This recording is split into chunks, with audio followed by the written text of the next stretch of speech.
Graça e paz a todos. O título dessa ministração é Por que tantas religiões?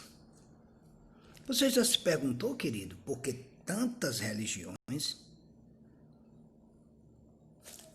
Por que tantas religiões? Bem, lá em João capítulo 10, versículo 1 diz: na verdade vos digo que aquele que não entra pela porta do curral das ovelhas, mas sobe por outra parte, é ladrão e salteador. Aquele, porém, que entra pela porta é o pastor das ovelhas.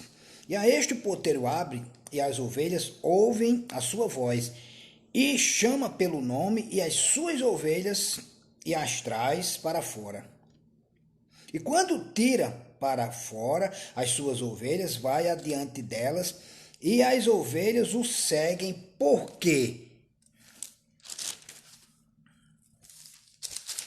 Porque as ovelhas o seguem? Porque conhecem a sua voz.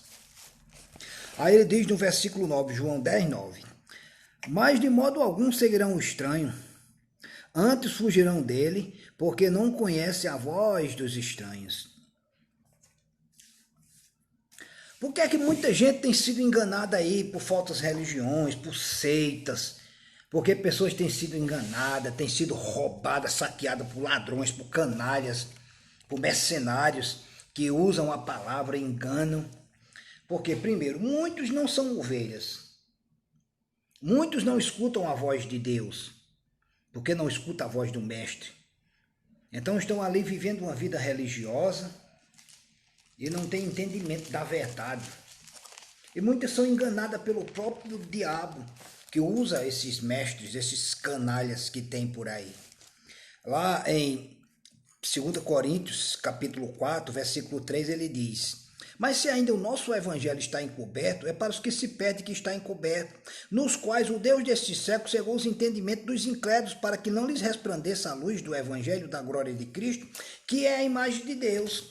Então, se o sujeito está em uma igreja lá sendo enganado, não tem entendimento da verdade, não consegue abrir os olhos para a verdade, fica ali sendo saqueado, sendo roubado, sendo enganado, não tem mudança, continua do mesmo jeito, não tem maturidade, não cresce espiritualmente, não tem uma desenvoltura espiritual.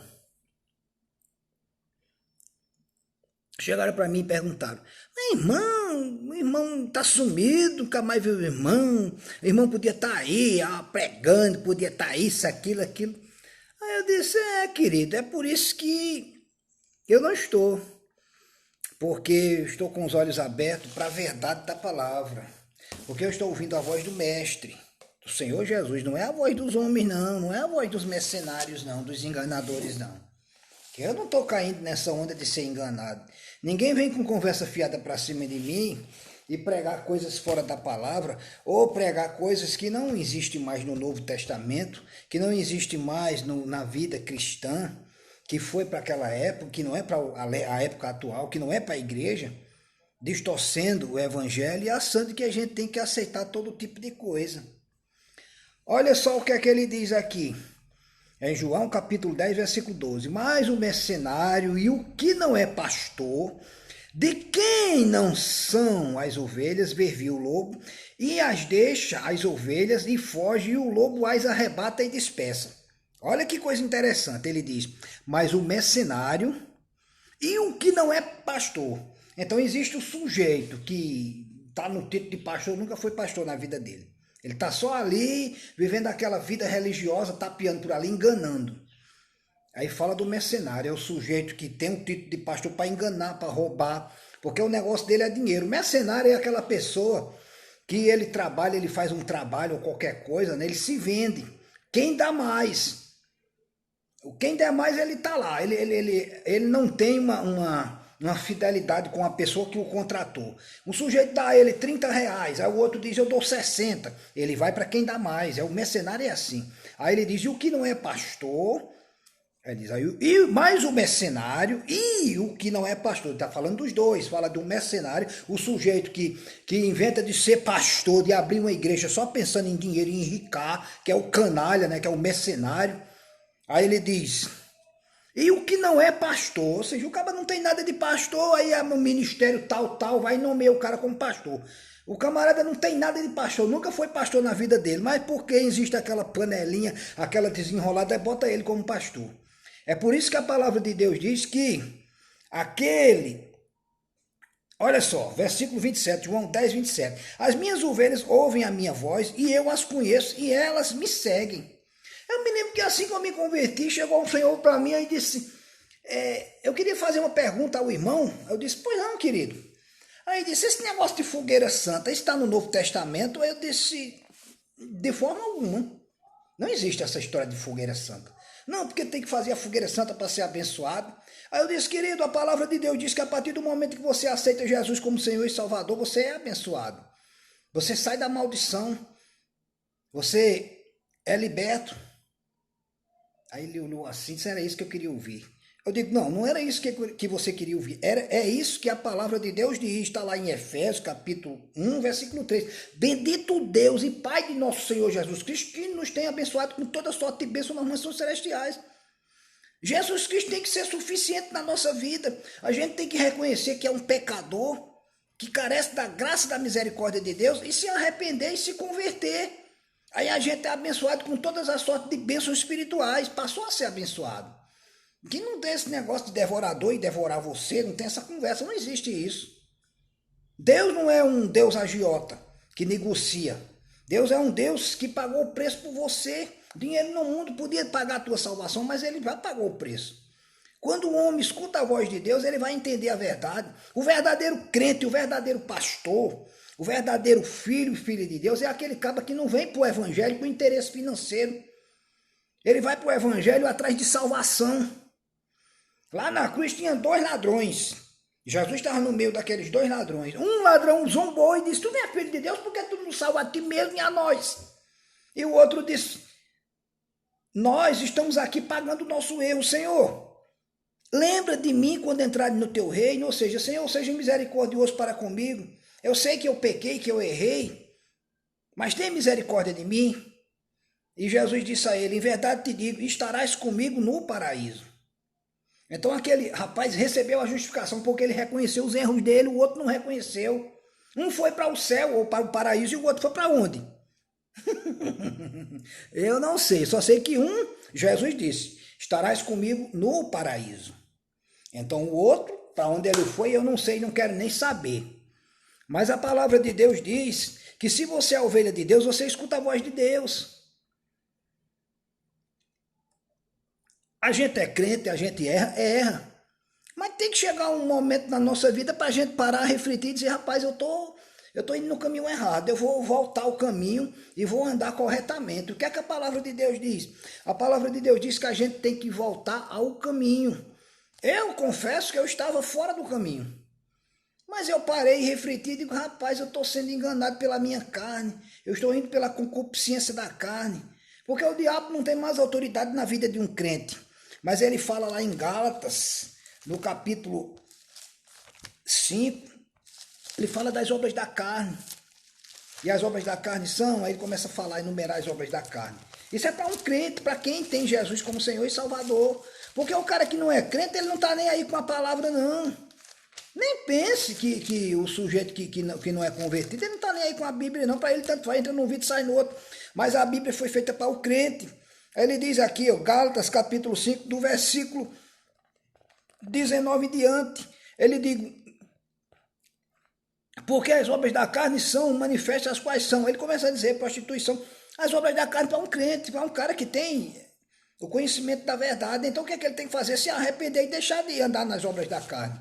E a palavra de Deus diz para os crentes que se converteram de verdade, não essas pessoas que são enganadas, porque o príncipe desse mundo tem enganado, cegado o entendimento dos incrédulos, está o cabo dentro de uma determinada religião, determinada igreja lá, sendo enganado, o sujeito lá sendo enganado por muitos canalhas que tem aí, um tal de Duque, um tal de Chapelão, um tal de não sei o que, um não sei o que, o cabo que inventa a história de fogueira santa, o cabo só fala em dinheiro. Deus é agiota, porque quando o camarada é só pregar dinheiro, só falar em dinheiro, então ele está fazendo Deus de agiota. Deus não é agiota não, velho. Deus pagou o preço sem pedir um centavo seu. Ele conta uma parábola lá, a parábola do camarada que estava devendo muito. Aí chega lá, Senhor, não tenho como pagar. Aí fica com a minha família, ele olha assim e diz, não, eu perdoo tua dívida. Lá na frente, aquele cara que teve a dívida perdoada, pega alguém que recebe, que está devendo uma quantia ínfima, e chega lá e quer prender aquela pessoa. Então ele diz, o servo daquele senhor que perdoou aquela grande dívida dele, chega lá e não tem misericórdia dele. É do mesmo jeito o sujeito que recebe a salvação e está enganando, usando o evangelho para enganar. Um dia ele vai estar diante de Deus e ele vai pagar o preço. A palavra do Senhor diz lá em Romanos capítulo 8, versículo 1, diz, portanto agora nenhuma condenação há para os que estão em Cristo Jesus, que não andam segundo a carne, mas segundo o Espírito, porque a lei do Espírito de vida em Cristo me livrou da lei do pecado e da morte. Se você está andando na carne, então você é um religioso. Então você está andando em pecado, mas a palavra de Deus diz que tem que haver arrependimento, porque o sangue de Cristo nos purifica de todo pecado. Se você tem conhecimento da palavra, se você um dia aceitou Jesus como Senhor e Salvador, se arrependa do que você fez no passado e volte ao presente. O presente em Cristo está diante de Deus. Ele diz lá em Gálatas capítulo 5, versículo 1, estáis, pois, firmes na liberdade com que Cristo nos libertou, e não vos torneis a meter-vos debaixo de jugo de servidão. Aí perguntaram para mim, mas rapaz, você é um conhecedor da palavra, você está tão desanimado? Não, estou desanimado não, me desanimo com pessoas que enganam. Eu estava lá ajudando um camarada que dizia que queria ajudar o jovem, mas a ideia do cara era só dinheiro, e eu dizia, rapaz, está errado. Eu estou com esse tempo todo de evangelho, nunca cobrei para pregar em lugar nenhum, nunca pedi oferta a ninguém. Eu tenho o prazer de pregar a palavra, de dar testemunho da verdade. Aí o sujeito vai lá, é convidado para ir pregar na igreja e diz, quanto é a oferta? Aí fica procurando qual o lugar que dá melhor, que dá a maior oferta. Ele negocia a palavra, o evangelho não é para se negociar, é de graça. Daí de graça, o que de graça recebeu, o Senhor Jesus nomeou 70 homens. E aqueles 70, ele disse, não vá pensar em dinheiro, vá pensar no evangelho do reino. Evangelho é salvação. Ah, porque vinha para a igreja que você vai ficar rico, você vai... Eu digo rico, trabalhar no mundo roubando. Quantos ladrões não tem por aí? Tudo rico, milionário, mas não tem felicidade.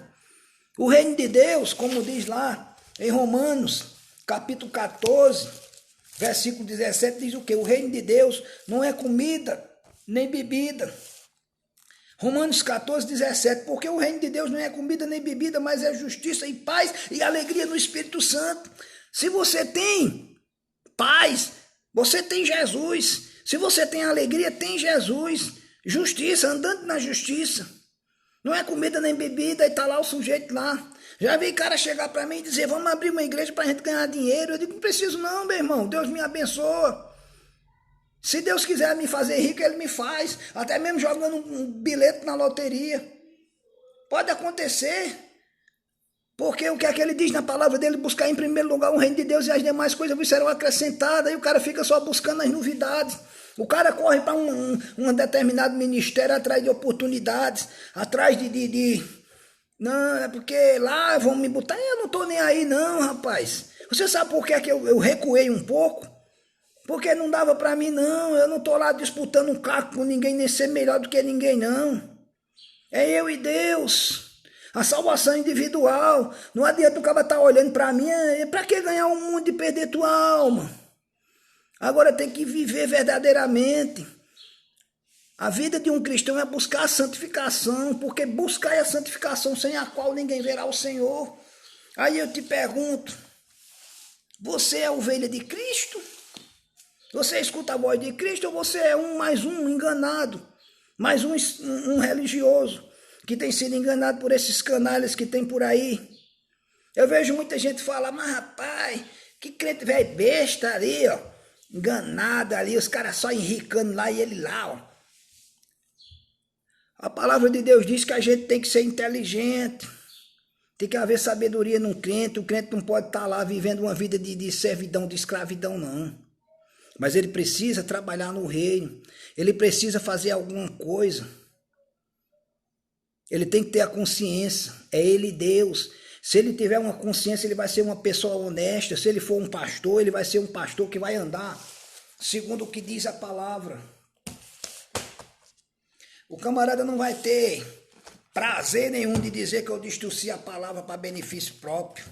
Ele não vai ter essa audácia, não. Ele pode dizer até que eu andei nas obras da carne, mas dizer que eu distorci a palavra, jamais ele vai ter esse prazer. Sabe por quê? Porque a responsabilidade de pregar a palavra, de ministrar a palavra, de ensinar a palavra é muito grande. Vem juízo para esses mentirosos que tem por aí. Eu posso ver no olhar do sujeito, no falar do sujeito, a conversa mentirosa, a arrogância, a prepotência, a soberba, a inveja, o ciúme. Eu posso ver, porque quem tem um entendimento vê essas coisas. É muita gente querendo aparecer, todo mundo hoje quer ser o quê? Quer ser visto. Mas a gente tem que ser visto é pelo Senhor. Tem que fazer a diferença, não é na congregação não, é na vida. A nossa vida tem que ser uma vida de louvor. Então se a gente está andando em erro, temos que nos arrepender e voltarmos a andar de acordo com o que diz a palavra. Graça e paz a todos.